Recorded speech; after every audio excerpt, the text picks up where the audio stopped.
हो गया। तो आपको खांसना है तो बढ़िया से खांस लीजिए, ठीक है ना। कैसे खांसते हैं? ठीक है। तो आज का टॉपिक क्या है आपका? गुणनखंड विधि से, है ना, द्विघात समीकरण को क्या करना है? हल करना है। ठीक है। कौन सा विधि लगाना है अब? गुणनखंड विधि। तो देखिए उदाहरण 3 में क्या है क्वेश्चन आपका, यह है क्वेश्चन, ठीक है। और गुणनखंड विधि से हल करके हम निकालते क्या हैं? तो मूल निकालते हैं, ठीक है। क्या निकाला जाता है? मूल निकाला जाता है। तो गुणनखंड विधि करते कैसे? जैसा कि नाम आपको दिख रहा है गुणनखंड, तो कुछ इसमें गुणनखंड जरूर होगा, ठीक है। तो चलिए इसकी शुरुआत करते हैं। कैसे किया जाता है? पैटर्न को पकड़िएगा। तो सबसे पहला काम होता है इसको और इसको गुणा कर लेना है, ठीक है। और इसमें रफ कार्य जरूर आपको करना होगा, ठीक है। ये इधर हम रफ कार्य करेंगे, ठीक है। तो रफ कार्य में क्या करेंगे? सबसे पहले इसका गुणा करके और लिख लेंगे। तो गुणा करेंगे तो क्या हो जाएगा? 6x का स्क्वायर। क्लियर है? अच्छा, अब क्या करना है हमको? ये बीच वाला संख्या पकड़ना है और इसको ऐसे दो खंड में तोड़ देना है कि गुणा कर दे तो ये आ जाए और जोड़ दे तो ये आ जाए। क्या बोले? गुणा कर दे तो ये आ जाए और जोड़ दे तो ये आ जाए। कभी कभी जोड़ के नहीं आता है, कभी कभी जोड़ के नहीं आता है, तो कैसे ला देना है? घटा के। क्लियर हुआ कॉन्सेप्ट? सबसे पहले क्या करना है आपको? इसका गुणा करके रफ कार्य में लिख लेना है, ठीक है।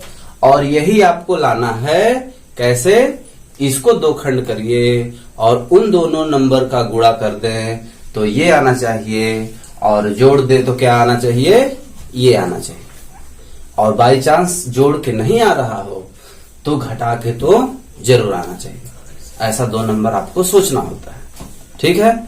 तो 6 लाना है गुणा करके और जोड़ के लाना है 5। तो कौन सी संख्या ऐसा दो सोचे जिसका? हाँ, तो 3 और 2, 3x और 2x। अब जब आप सोच रहे हो तो इसमें चिन्ह का आपको ध्यान रखना होगा, चिन्ह का आपको ध्यान रखना होगा। यहाँ क्या चाहिए हमको? माइनस चाहिए। तो जब तक दोनों संख्या माइनस में नहीं होगा ये जुड़ नहीं सकता, क्योंकि आपको पता होगा माइनस माइनस प्लस होता है और प्लस प्लस प्लस होता है। दो कंडीशन में प्लस होता है। तो चूंकि हमको यहाँ माइनस चाहिए इसलिए दोनों को हम किस में लिखेंगे? माइनस में। यदि दोनों को प्लस में आप लिखते हो तो यहाँ माइनस नहीं आएगा, ठीक है।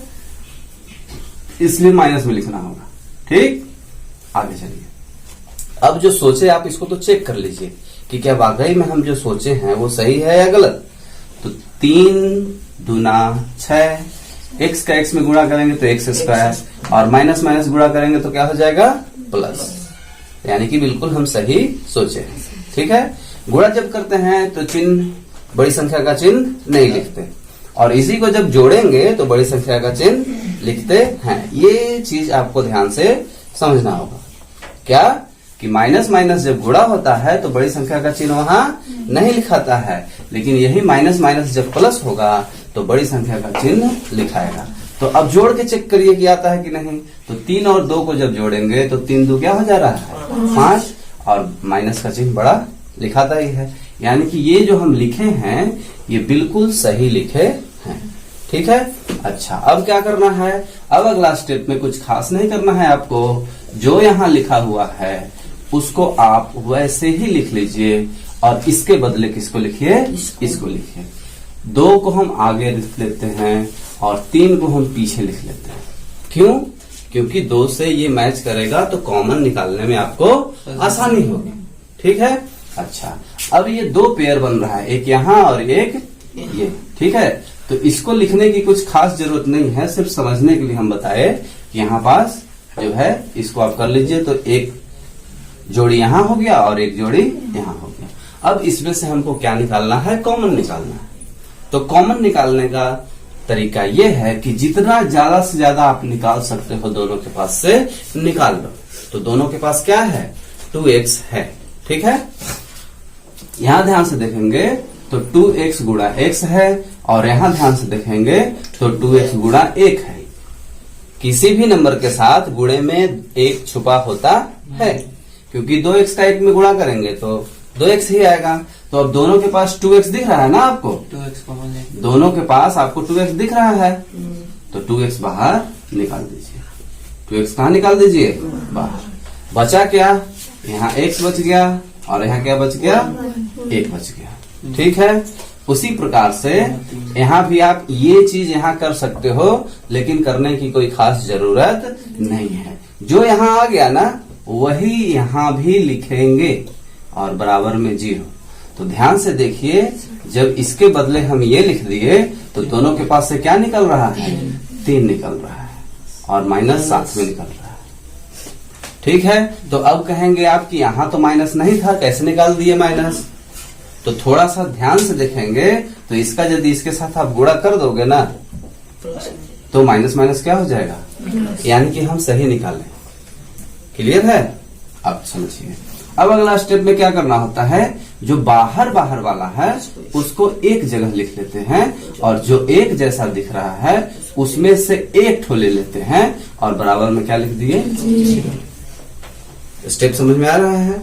यदि न समझ में आए तो एक बार फिर से इसको आप देखिएगा तो बहुत अच्छे से समझ में आ जाएगा, और आगे क्वेश्चन हम बताएंगे ही, ठीक है। तो चलिए अब क्या करना है, इसके और इसके दोनों के बराबर में 0 है, तो क्या हम ऐसा इसको लिख सकते हैं,